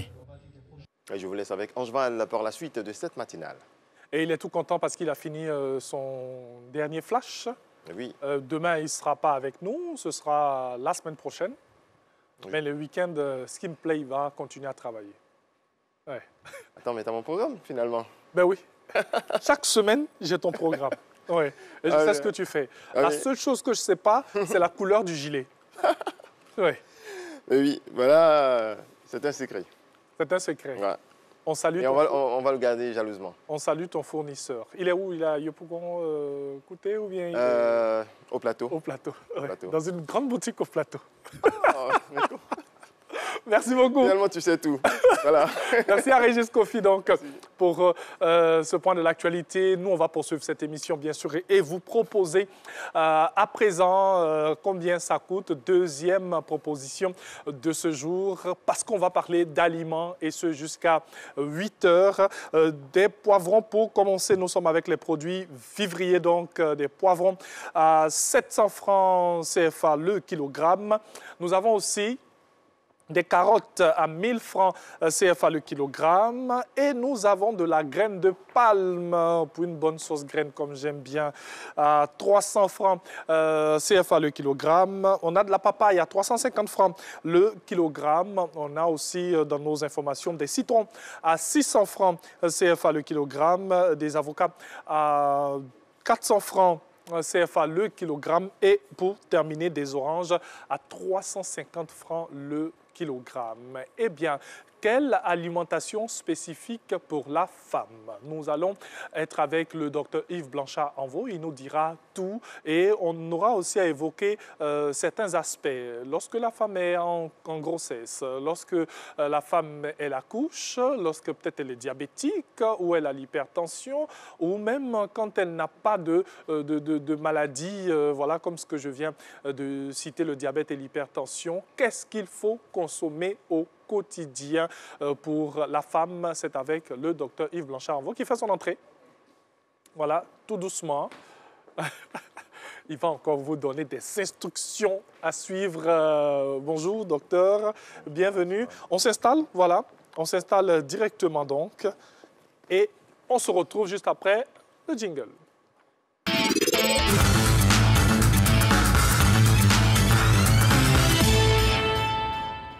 Rebonjour, docteur. Bonjour, Angela. Vous allez bien? Très bien.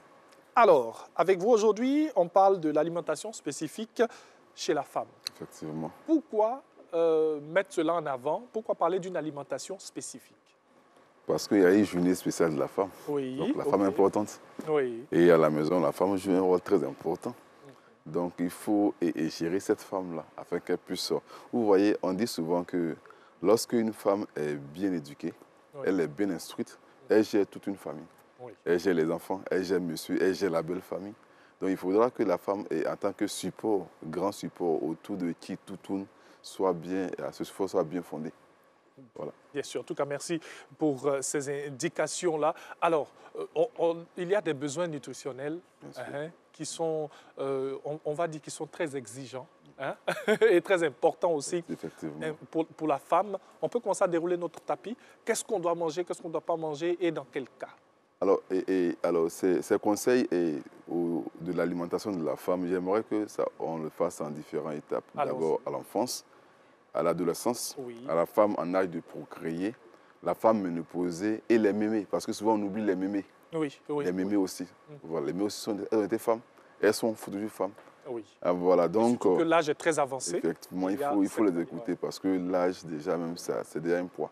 On commence par l'enfance. Par l'enfance. Alors, l'enfance, on dira comme enfance, homme comme femme, il n'y a pas de grande différence. Il faut, voilà, après les tétés, après l'allaitement, on fait une transition nutritionnelle et on commence à manger normalement. Donc, à ce niveau, il n'y a pas de grande différence, seulement qu'il faut faire attention à ce que les enfants ne soient pas anémiés de leur enfance. Parce que souvent, c'est le danger. Chez les enfants, hommes comme femmes, il y a le danger de l'anémie et surtout des inconforts digestifs, le constipation chez les enfants. Il n'y a pas de grand problème. Après, maintenant, Mais pour les enfants, on demande beaucoup de calcium aussi. Effectivement, pour leur croissance. Oui. Beaucoup de calcium aussi pour leur croissance. Mais bon, on retrouve tout dans l'alimentation. L'exigence n'est pas aussi forte que ce que nous demandons pour un enfant, un adolescent. Oui. Parce que lorsque la femme arrive à l'adolescence, nous disons que pour mieux avoir une bonne retraite ou bien avoir un âge avancé en bonne santé, il faut qu'à l'adolescence déjà, on apporte beaucoup de calcium. Donc c'est à ce niveau qu'il y a une exigence. Autour de 11 ans, 12 ans, 14 ans, à cette période-là, il faut qu'il y ait une présence de calcium assez importante dans l'alimentation. Donc on privilégie bien sûr, il y a des protéines, le poisson, la viande, mais aussi le laitage, les produits laitiers. Donc ces produits apportent beaucoup de calcium dans l'alimentation de l'enfant. Sans oublier aussi qu'il faut apporter la vitamine C. Oui. Parce qu'en science, nous disons que la vitamine C intervient dans toutes les réactions du corps. Donc voilà, dans toutes les réactions qui ont lieu dans l'organisme, la vitamine C intervient. Donc les fruits, bien sûr, les fruits 1 ou bien 2 au maximum. Il est toujours 1 ou bien 2 au maximum les fruits. Et le reste, on apporte des aliments qui sont riches en calcium. Ça, c'est la période d'adolescence. La particularité, c'est un peu ça. La particularité, il faut apporter des produits riches en calcium. Et à ce niveau-là, quand les os seront bien solides, vous allez voir qu'elle sera ménopausée. Elle va moins souffrir de l'ostéoporose qu'une femme qui n'a pas apprêté un peu à cet âge-là. Bien sûr. Alors, après vient maintenant l'âge de la procréation. Et à ce niveau, j'aimerais attirer l'attention de beaucoup de jeunes dames à ce niveau. Vous voyez, à ce niveau, beaucoup de jeunes femmes souvent souffrent d'infertilité. Infertilité, souvent certaines ont des fibromes, certaines aussi souffrent de kystes. Mais moi, je leur demande de faire beaucoup attention parce que généralement, ce problème-là est lié à leur inconfort digestif. C'est-à-dire que normalement, De même que nous mangeons tous les jours, et c'est comme ça que tous les jours aussi, nous devons aller au petit coin tous les jours. Ok. Mais aujourd'hui, il faut remarquer que beaucoup de jeunes dames font un jour sans aller au WC, 2, 3, 4 jours. Ça ne leur dit rien. Ça ne leur dit rien. Mais c'est de là que viennent tous les problèmes. C'est de là que viennent les problèmes. Je vous dis, hein, quand on fait l'enquête, beaucoup de jeunes filles sont constipées. Non, elles ne disent rien. En fait, elles ne savent pas que chaque jour, on doit se vider. Voilà, c'est sérieux, je l'ai dit aujourd'hui ce matin, c'est très sérieux. Parce que vous allez voir que certaines vont souffrir de kyste, de fibromes. Non, on dit que j'ai des trompes bouchées. Mais qu'est-ce qui bouge les trompes? Parce que vous ne vous videz pas. Voilà. Donc, normalement, elles doivent se vider. Éviter la constipation parce que souvent, ça peut vous être préjudiciable. Pour avoir un enfant, souvent, c'est compliqué. Voilà. Toutes les femmes doivent faire un enfant. Mais si vous ne faites pas des enfants, demandez-vous qu'est-ce que vous avez fait comme erreur. Mais votre erreur, souvent, vient de là. Alors, vous parlez de vider. C'est vrai qu'on n'a peut-être pas cette envie-là d'aller au petit coin et tout. Quels sont les aliments qu'il faut peut-être consommer pour avoir cette fluidité-là dans la descente? Alors, il y a d'abord ce qu'on appelle ce réflexe excréteur. C'est-à-dire que tous les matins, on a l'envie d'aller au petit coin. OK. Mais souvent, quand ça nous vient par paresse, nous laissons passer. Nous refoulons. Okay. Souvent, c'est tôt le matin où on est occupé, puis on laisse passer. Ou on a trop sommeil. Voilà, et c'est l'erreur. On laisse passer. En plus, il est toujours dit ici que pour avoir un bon confort digestif, il faut ajouter l'huile dans les repas. Généralement, lorsqu'on les invite, qu'est-ce que nous mangeons? C'est de la tiquée. Manger la tiquée sec, c'est constipant. Manger la tiquée sec sans huile, on vous dit mettez toujours l'huile sur la tiquée puis réchauffez avant de le manger. Alors, lorsque vous faites ceci, vous allez voir que vous aurez un confort digestif. Mais si vous ne le faites pas, vous allez créer un inconfort digestif. Et vous allez voir beaucoup de jeunes filles, souvent des acné, un peu des acné. Oui. Elles vont des beaux dépenser. Mais on vous dit, mais c'est lié au fait que comme ça ne sort pas, si ça ne sort pas alors, si ça ne sort pas par le bas, ça ressort par le haut. Voilà, vous allez beau dépenser, mais essayez de vous vider, vous allez voir. Une fois que vous vous videz normalement, vous allez voir qu'un visage sera bien propre comme le mien, vous voyez. Pas de boutons. Voilà, pas de boutons. Vous allez voir, sans dépense, mais pas de boutons. Et c'est comme ça que ça marche. Alors, à ce niveau, c'est ça. L'erreur de leur infertilité, c'est le fait que pour beaucoup, elles ont un problème de digestion. Donc, il y a ça. Après, il faut maintenant souligner, si elles ont la chance d'être fertiles, oui. Il faut souligner maintenant le fait que avoir de gros bébés n'est pas fortement signe d'aisance ou bien de bonne alimentation. Parce qu'en Afrique, lorsqu'une femme fait de gros bébés, elle est félicitée. Mais la science dit, lorsque vous faites de gros bébés, vous avez des risques de faire un diabète. Et aujourd'hui, j'aimerais lancer l'appel à toutes les jeunes filles. C'est-à-dire que voici les enquêtes que nous faisons. Lorsqu'aujourd'hui on voit une jeune dame qui porte les verres, donc qui a une affection oculaire, et qui fait de gros bébés, je vous assure, elle a commencé un diabète. Je le dis. Lorsque vous voyez une jeune dame qui porte des lunettes, c'est-à-dire que lorsque les deux facteurs se croisent, elle porte des lunettes et puis elle fait de gros bébés. Ou bien elle fait de gros bébés et puis elle commence à porter des lunettes. Nous disons que cette dame-là consomme beaucoup de sucre. Il faut réduire votre consommation en sucre parce que souvent vous faites des diabètes sur la grossesse. Voilà, vous faites un diabète sur la grossesse et puis après l'accouchement, vous oubliez que vous avez fait un diabète sur la grossesse. Mais le taux de sucre, il est là. Si vous ne changez pas votre manière de manger, vous allez voir que ce diabète ce diabète gestationnel sera un vrai diabète. Donc faites beaucoup attention sur ce diabète qui intervient au cours de la grossesse. Et aussi, faites attention pour ne pas faire trop de gros bébés. Parce que, je disais ici, en ce temps, que si on doit rechercher les personnes, dernièrement, il a montré ici le lien entre le diabète et puis les cancers de sein. Oui. Il a dit en octobre que si on doit rechercher le cancer de sein, moi, j'aimerais qu'on recrute. Les femmes qui font de gros bébés, c'est ces personnes-là que nous devons chercher le cancer de sein. C'est-à-dire que les femmes qui ont fait de gros bébés, et puis aujourd'hui, elles ont 50, 60 ans. C'est ces personnes-là qu'il faut chercher le cancer de sein. Donc, ça veut dire qu'il faut commencer à prendre des dispositions depuis le jeune âge. Lorsque vous faites votre premier enfant qui est gros, demandez-vous qu'est-ce que j'ai fait. Parce que durant la grossesse, on a trop d'envie. Trop d'envie. On se laisse souvent aller par les envies. On allait même en venir, hein, on va rester toujours sur ce même point-là. Pendant la grossesse, on mange tout. Parce qu'on a envie de consommer. Est-ce qu'il faut se laisser aller? Parce que c'est l'envie qui est là. Et on dit souvent, il ne faut pas empêcher une femme en grossesse de consommer ce qu'elle veut. Oui, mais il y a des balises. Oui. L'autre me disait par exemple que non, quand je rentre du boulot très fatigué le soir, il fait 4 à 5 oranges que je mange. Il dit elle est diabétique. Voilà. Tous les soirs, quand elle rentre, tous les soirs, quand elle arrive, elle dit qu'elle est tellement fatiguée. Et les soirs, 4 à 5 oranges qu'elle pourrait se boire. Aujourd'hui, elle fait un diabète. Donc, souvent, nous ne les laissons pas conduire. Même si, alors, on peut faire un régime sur la grossesse. Voilà. Si vous allez voir votre gynéco, on dit que, non, effectivement, que la prise de poids devient trop. Alors, revenez, on peut faire un régime. Mais essayez de suivre des conseils. Parce que ne vous laissez pas trop aller. Parce que le risque majeur, c'est un diabète et après, on peut avoir une maladie cardiovasculaire sur la grossesse. Donc, alors, ce qu'on vous demande en période de grossesse, ayez une alimentation normale. Bien sûr, c'est riche en protéines, aussi riche en fer parce que généralement, ces grossesses sont accompagnées d'anémie. Donc, prenez à la fois des aliments qui sont riches en calcium pour vous-même solidifier vos os et aussi pour essayer de solidifier l'os de l'enfant qui va venir. Voilà. Donc, faites un double travail pour vous-même et pour l'enfant. Tout en réduisant la consommation en sel parce que plus de sel, ça peut exposer aussi aux maladies cardiovasculaires. Bien sûr. Donc, voilà. Donc, il faut réduire le sel quand vous mangez, quand vous êtes en grossesse, il faut réduire. Et puis, il faut réduire la consommation en sucre. Considérez votre consommation en sucre. C'est très important. Merci beaucoup, Dr Yves Blanchard-Envaux. On a commencé par l'enfance, ensuite l'adolescence.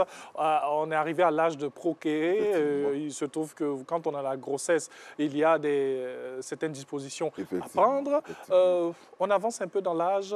Effectivement. Alors, vous allez voir que oui. Durant cette période-là, les jeunes femmes, généralement, ne tombent pas malades. Sauf celles qui se mettent sur des méthodes de contraception. OK. Voilà, parce que j'aimerais préciser, une jeune personne, une jeune dame qui prend des pilules ou bien qui est sous des méthodes de contraception n'a pas la même protection que la femme qui n'a pas mis ces protections-là. Généralement, nous disons que les femmes ont cette protection qu'on appelle l'oestrogène, qui fait qu'elles ne subissent pas beaucoup les maladies cardiovasculaires. Voilà, un exemple. Vous allez manger, vous allez prendre par exemple, la bouillie de riz tous les matins. Vous, en cheval, vous allez prendre les bouillies de riz tous les matins. La jeune dame va prendre les bouillies tous les matins, mais quand on fera un bilan, c'est vous qui faites du cholestérol, pas la jeune dame. Voilà, parce que la jeune dame est protégée. Mais si elle est sous pilule, alors nous partageons les mêmes risques.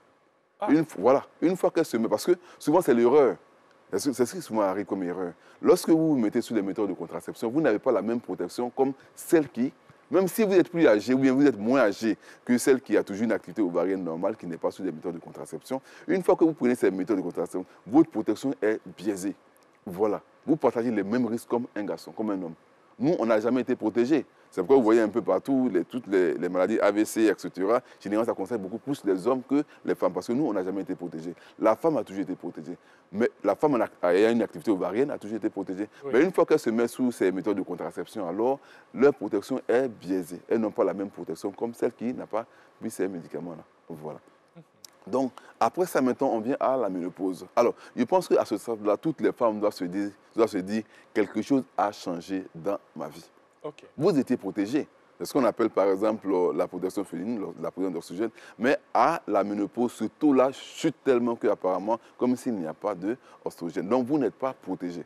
Vous allez voir que la plupart des maladies que nous voyons, comme le diabète, par exemple, comme les maladies cardiovasculaires, viennent après la ménopause. À ce niveau, toutes les femmes doivent réfléchir. Quelque chose a changé dans ma vie. Quelle disposition je dois prendre? Parce qu'à la ménopause, vous n'êtes plus protégés. Je disais ici, toutes les femmes qui sont ménopausées, qui vont manger du riz le soir, régulièrement le soir, seront diabétiques. C'est une question de temps. Pourtant, la jeune fille qui mange le riz le soir, rien. Voilà. Mais à la ménopause, comme cette hormone a beaucoup chuté, alors vous allez voir que votre protection est biaisée. Vous n'avez pas de protection, donc faites beaucoup attention à votre régime alimentaire. Un exemple. Allons-y. Je vous dis par exemple, la production de cholestérol au niveau du cœur. La science dit que 75% du cholestérol que nous avons dans le sang provient d'une protection dans le foie. Donc, c'est parce que nous avons mangé. Vous pouvez manger une sauce graine. Mais lorsque vous allez vous mettre à boire un peu les aliments comme les jus pressés naturels comme les sodas, vous allez prendre bien les bouillies de riz, tout ce qui est liquide, sucré que vous allez prendre. Oui. Alors, la jeune fille elle n'a pas de problème. Mais la femme qui est ménopausée, une fois qu'elle boit, alors elle fait du cholestérol. Voilà, voici la différence. Oui. Voilà. Donc, ça veut dire qu'à la ménopause, tout change. Il y a ce qu'on appelle, par exemple, la fragilité osseuse. Ça veut dire qu'à la ménopause, votre os n'est plus protégé. Alors, vous serez victime, par exemple, de l'ostéoporose. Les os seront poreux. Vous allez voir que les mamans qui font souvent des fractures. Pourquoi? Parce qu'à la ménopause, les os seront poreux. Les os seront poreux. Oui. Alors, comment est-ce que vous avez préparé votre ménopause? On vous dit, mais pendant les maternités, vous faites une maternité. Avant la prochaine maternité, renforcez-vous en calcium, comment faire pour préparer la prochaine maternité. Vous avez eu plusieurs maternités sans la préparer. Aujourd'hui, après ces maternités, vous allez voir que vous êtes victime, votre os est poreux parce que vous n'avez pas renforcé les os. Donc, il n'est pas tard. Oui. Essayez de renforcer les os après la ménopause. Et aussi, et c'est ça ici, que certains aliments comme par exemple le poisson carpe, normalement, ces poissons-là doivent être délaissés pour les jeunes dames. Une femme qui est ménopausée, qui va manger les poissons carpe, ou bien par exemple, tu vas manger beaucoup de la sauce gnagna. Cette sauce-là, vous allez voir lorsqu'on fera le bilan, elle a un taux d'acide urique qui est élevé, lequel va entraîner, par exemple, certaines maladies, bien sûr cardiovasculaires, comme aussi va essayer d'entraîner des arthroses. Vous allez voir un peu, elles vont vieillir et puis les autres seront pourries. Pourquoi? Parce que voilà, articulation, bien sûr, cette articulation. Et à ce niveau, elles doivent faire beaucoup attention. C'est pourquoi j'invite par exemple que toutes les femmes, quand elles sont ménopausées, elles doivent réfléchir quel comportement alimentaire adopter. Et aussi, je dis, la science dit, dernièrement, nous avons montré ici le taux de la prévalence du diabète dans le monde entier. Oui. On a dit que dans les pays en développement, autour de 66% des personnes font un diabète. Mais je dis, lorsque nous sommes ménopausés, l'OMS dit, une femme qui est ménopausée, on vous demande de faire cet examen-là, l'hémoglobine glyquée, c'est-à-dire que le sucre des 4 derniers mois, on vous demande de faire cet examen une fois chaque année. Oui. C'est-à-dire une fois chaque année, prenez vos dispositions, faites cet examen pour vérifier, est-ce que je ne suis pas diabétique? Parce qu'un diabète peut être là pendant 10 ans, 15 ans, vous ne le savez pas. Mais il va tirer un peu sur les yeux, sur le cœur, sur les nerfs. Vous allez voir que vous commencez à vieillir sans vous rendre compte, mais qu'est-ce qui se passe? Mais en vérité, vous avez commencé un diabète qui est caché. Donc on demande à toutes les femmes ménopausées de faire ces examens une fois chaque année. C'est-à-dire quand l'année arrive, vous prenez, vous allez au CHU, vous demandez, je vais faire mon bilan de sucre des 4 derniers mois. Voilà. Ouais, parce que comme je vous ai dit, à la ménopause, vous n'êtes plus protégé. La science a trop évolué pour vous laisser aujourd'hui surprendre par un diabète. Donc vous demandez de faire cet examen-là. Parce que, je vous assure, une fois que le diabète arrive, tous les organes commencent à être touchés. Le cerveau, les yeux, la peau, les nerfs, vous vieillissez rapidement. Donc la meilleure manière, c'est de prévenir le diabète. Même le cancer de sein aussi, on le prévient en faisant un examen sur l'hémoglobine glyquée pour vérifier est-ce que je suis loin du diabète, je suis à côté du diabète, etc. Ou bien sûr, même si je fais un diabète, est-ce qu'il est grave? Donc on vous demande de faire cet examen une fois chaque année. Maintenant, on va chez les mémés. Les mémés ont généralement un problème de dentition. Il faut le comprendre. Les mémés ont un problème souvent de dentition. Alors, quand une mémé ne mange pas bien, généralement, elles sont constipées. Et je souhaite qu'on puisse écouter les mémés. Quand elles sont constipées, elles n'ont pas l'envie de manger. La vieillesse, même déjà, c'est comme une maladie. En c'est une maladie. C'est déjà lourd, c'est déjà fatigant. Oui. Donc, voilà. Quand on prend de l'âge, essayons d'écouter les mémés. Je vous assure, sachez préparer les repas des mémés. Je vous ai dit, mettez l'huile dans le repas des mémés pour ne pas qu'elles puissent souffrir de constipation. Si une mémé vous parle de ses problèmes de dents, essayez d'écouter parce que une mémé qui est constipée n'a pas envie de manger. Elle vous dira qu'elle est malheureuse. Alors, considérez les mémés. Et aussi, il faut renforcer les os aussi au niveau des mémés parce que souvent, lorsque elles sont victimes de l'ostéoporose pendant des années, elles peuvent faire une fracture de la hanche. Vous voyez un peu, quand c'est comme ça, alors elles sont dans la maison, elles ne sortent plus. Oui. Et puis, bon, la vie n'est plus belle. Il faut protéger les mémés. Il faut protéger les mémés. Donc, voici un peu les différentes étapes de la vie d'une femme et puis l'alimentation qu'il faut associer. Et donc, j'ai dit chez les enfants, les plus petits, il faut éviter les constipations et puis l'anémie. À l'adolescence, il faut renforcer le calcium. Oui. En âge de procréer, elles sont libres de faire ce qu'elles veulent faire, mais de faire beaucoup attention à l'obésité, donc à le goût et à la consommation de sel. Oui. Et aussi les constipations les inconforts digestifs et constipations qui peuvent aboutir à une certaine infertilité, au fibrome, etc. Ou bien aux trompes bouchées qui font qu'elles ont un problème de procréer. Maintenant, on tombe à la ménopause, une étape très importante à considérer dans la vie d'une femme. Et pour réduire un peu les effets de la ménopause, on vous dit souvent de manger souvent le soja qui contient ce qu'on appelle les phytohormones qui vont, par exemple, votre oestrogène qui est en train de chuter, on trouve aussi l'oestrogène dans le soja. En prenant, vous allez réduire un peu l'effet de la ménopause. Donc, à la ménopause, vous devez considérer un peu que beaucoup de choses ont changé dans votre vie. C'est pourquoi on vous demande de faire l'hémoglobine glyquée pour vérifier un peu est-ce que je fais pas un diabète, quel est chez moi et comment je peux dire, le risque de faire un diabète. Donc, il faut le faire. On demande à toutes les femmes ménopausées de le faire. Merci. Et après, à la ménopause et à l'âge âgé, il faut protéger les mémés. Les mémés. En tout cas, merci beaucoup à Dr Anvo. Moi, je vous ai laissé vraiment faire votre exposé parce que ce que vous dites, c'est tellement important. Et ce sont des conseils qu'il faut suivre au quotidien. On a parlé aujourd'hui de l'alimentation spécifique chez la femme, voilà, de l'enfance et ce jusqu'à l'âge très avancé. En tout cas, merci beaucoup à Dr Yves Blanchard que vous retrouvez jeudi prochain encore avec d'autres conseils avisés. La suite, c'est avec Renaud. Quelques minutes et on revient pour terminer cette émission.